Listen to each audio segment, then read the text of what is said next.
Credit card அப்படிங்கிற ஒண்ணு வாங்கியாச்சு. அத வந்து பிரச்சனை இல்லாம எந்த ஒரு இஷ்யூவும் ஆகாம யூஸ் பண்ணணும் அப்படின்னா, சில டிப்ஸ் குடுக்கணும்னா என்ன சொல்லுவீங்க? அவசியமான தேவைகளுக்கு மட்டும் அதை யூஸ் பண்ணுங்க. இப்போ அதாவது நீங்க டெபிட் கார்டில் வாங்குனீங்க அப்படின்னு சொன்னால், இப்போ ஒரு பெரிய டிவி ஒன்று வாங்குறீங்க, இல்லை மொபைல் ஃபோன் ஒன்று வாங்குறீங்க.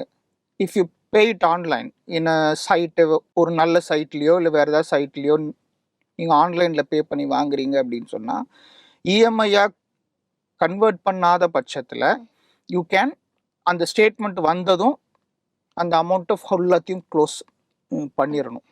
பைசா மிச்சம் இல்லாமல் ஒரு கார்டு ஒரு ஸ்டேட்மெண்ட் வருதா உடனே அந்த ஃபுல் அமௌண்ட்டை நீங்கள் போட்டு அதை க்ளோஸ் பண்ணாதான் it's advantages for you. Once அந்த கிரெடிட்டை நீங்கள் அடுத்த மாதத்துக்கு அடுத்த ஸ்டேட்மெண்ட்டுக்கு நீங்கள் மாற்றி வச்சிங்கன்னா, ஏன்னா அதுக்கப்புறம் அது ஒரு சக்கர வியூகம், அது ஒரு சுழல்.